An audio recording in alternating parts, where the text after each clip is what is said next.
Poll question is up. Been a couple days. What grade do you give the Anfernee Simons for Jrue Holiday trade? Dirt gives it an A-. So A, B, C, and D/F/incomplete are your options. Right now, DF/incomplete is your leader. Yeah, it's going to A win the poll is question. last at 11%. Not surprised by that. I think people are with you in largely why you feel how you feel. Mm-hmm.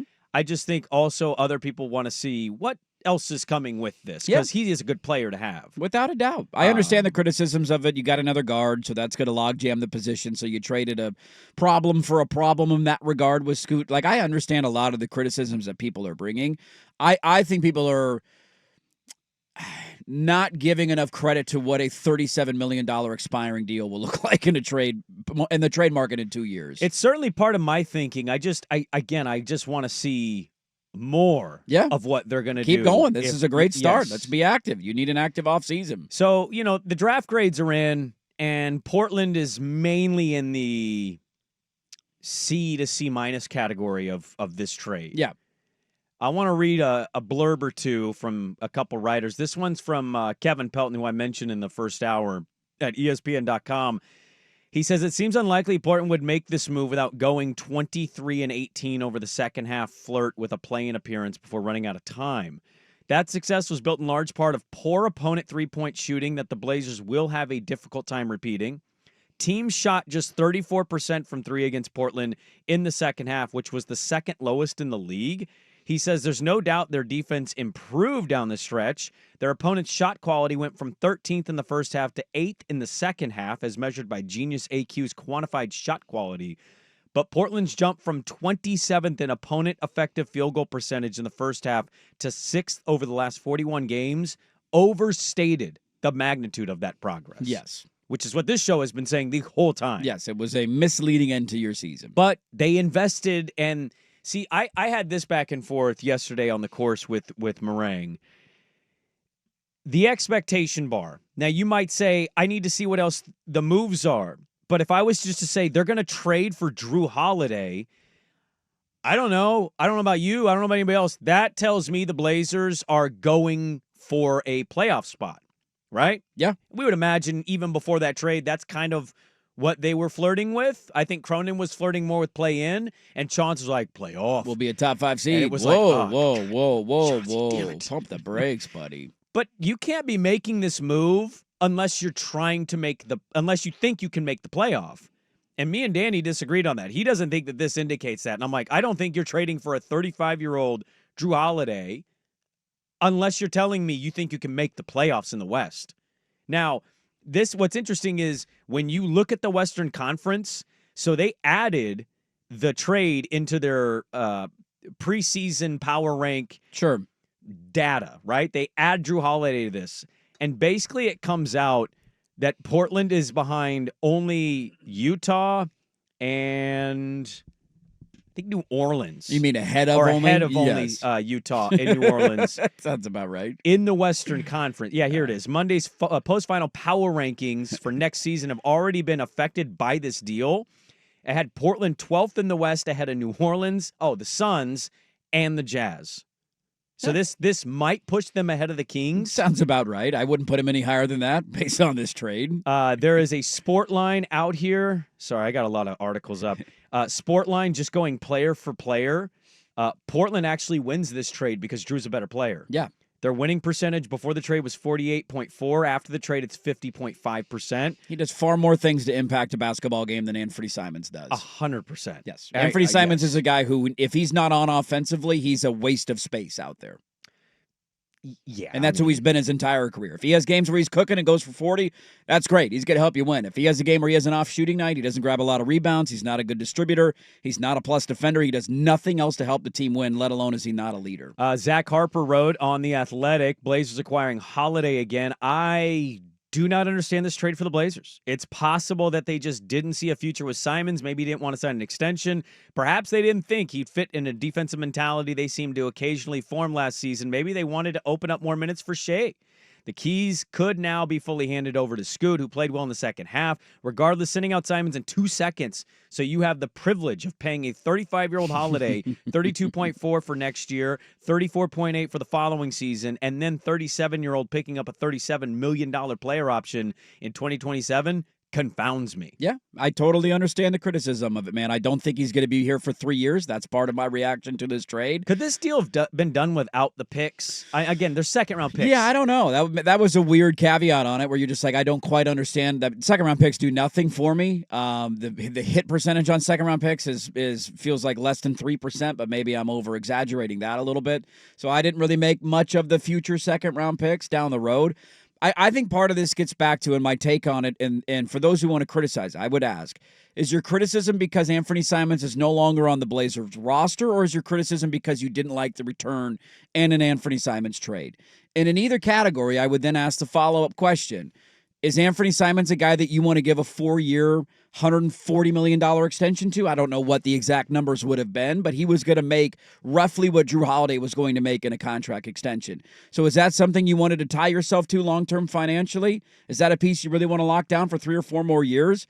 That would be my first question. And the second is, for those who are angry with the return on the trade, like, look, I have been very critical at times of Joe Cronin. I don't think anybody needs to refresher course on the negative takes that I've had over the last 1.5 to 2 years.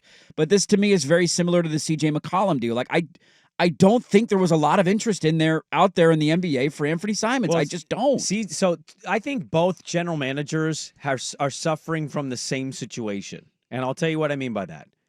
Neil Olshey should have traded CJ far earlier than the organization did. And Cronin should have traded Anfernee Simons 2 years ago. So, yeah, I think there's a little bit of that for both of those guys. Olshey could have capitalized bigger on CJ if he struck while the iron was hot. But he didn't. He quadrupled down. He liked CJ more than he liked Dame. Like, that has been made abundantly clear. Same thing could be said for Joe. That, you know, it's easy to say, okay, I'm going to eventually, CJ's gone and I got Dame, but like, who knows how much longer I got Dame. I have this 20-some-year-old point guard, combo guard. I'm going to go with him. Yeah, well, that's part of that business that's tough is like, you have a good you have a good scorer. Yes. You don't want to lose him and see him thrive somewhere else. But by the time you do trade him, you don't have any value for him. You actually have to attach stuff to move him. Yes, you do. So it's like both guys, I think, suffered from the same fate of kind of a similar player. Yeah. The lethal combo guard who can either run the point or is big enough to really be a good substantial two guard for you. And is a terrible defender. It's funny how that happens. They work together, and both general managers, I think, suffered from the same fate. Yeah, I agree with that assessment completely. And if that's your criticism of the trade, that they should have just done it sooner, then you're not going to find any bigger agreeer than me, because they should have made this trade. The second you draft back-to-back drafts with Shaden and Scoot, and you're moving on from Damian Lillard, this should have been the next move that happened, and there would have been probably a little bit more interest in him, because whoever you're trading Anfernee Simons to now has to figure out, do we let him walk in free agency or do we give him a contract extension? And that will be a conundrum that now Boston has to face. So I know this is a non-Portland blurb, and I want to get back into our Blazers because they're on the clock. We got Gundy at the bottom of the hour. There's an element of this trade, too, we haven't even gotten to yet, and I want to get to that. I've been seeing a lot of the Boston intel, the beat writers and some of the WEEIs and the hubs and all that. There's a lot of noise that he's not going to stay a Celtic.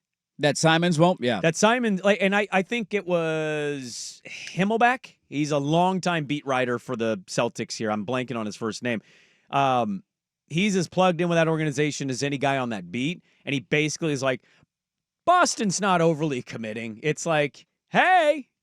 So he might be their Jrue Holiday. Very well could. They get him just to end up flipping him to a team who's desperate to go get a scorer, but a scorer who's on an expiring contract. Boston is on a total reset financially. They right absolutely now. are. And them re-signing Anfernee Simons doesn't make a lot of sense for them. If they're listening to trades on Jaylen Brown right now, which Shams reported last night, now does he get dealt? I don't know, but they're reportedly.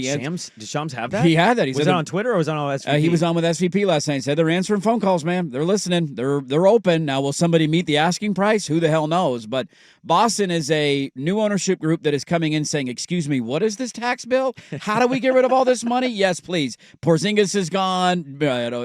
Obviously, Holiday is gone. Anfernee Simons might be the next one. Jaylen Brown might get dealt. So that doesn't surprise me in the least from them. Can I tell you something that really pissed me off yesterday? Side note. So this is where I miss Woj. And this is where Shams is a little less than for me. One, I just don't find him very entertaining when he delivers news. He's reading like a robot. But two, he's on SVP, and I missed the Jaylen Brown blurb. But when I caught him on SVP, I heard him sign off, "Don't go to sleep. No, don't go to sleep, Scott. Yeah. Don't go to sleep." I was up till 10:45 last night just waiting and waiting. Nothing and waiting. happened. Nothing happened. Yeah. What was that tease all about? What are you doing? I want to go to bed. I'm not you. My phones aren't blowing up like yours. I'm tired. But if you're on national TV saying, "Don't go to sleep," yeah, you never know what could happen. I'm going to stay up. Yeah. And I got nothing. That was misleading. Misleading tease there from old Shams. He ruined my sleep. He absolutely did. Now all the action will probably happen today now that we're on draft day. That's okay. If it happens at 9:05, I don't care. I want all the action. We had a signing yesterday. We had an opt-out and a sign. We had a trade. The Boston Celtics are under the second April. Like, they're under all that. They're cutting the money. They don't want the tax bill. And we're a part of it. And the part of it that I want to talk about that we haven't even gotten to yet. Let's have this be a bigger deal. Let's go get Brown, man. Let's add on to this trade. Well, what do you want in return, Boston? they'd gladly take those Milwaukee picks. Yes, they would. That's a great way for them to reset, financially speaking. The only problem with Brown, well, you could say there's a couple. Not good with his left. How does that work with two and I'm not saying two and Denny should stop you from. I don't know how that works. Just get a lot of long wings, man. Be the Toronto Raptors. Are you over 6'5" and a wing? We'll take you. And just have no true center. No true center. Just Tamani, wings. Denny, Jalen, Jrue, Scoot. Figure it out. Go. Figure it out. Go play. Positionless basketball. That's what everybody tells me we play now, right? There's no 1 through 5 anymore. You just go out there and hoop.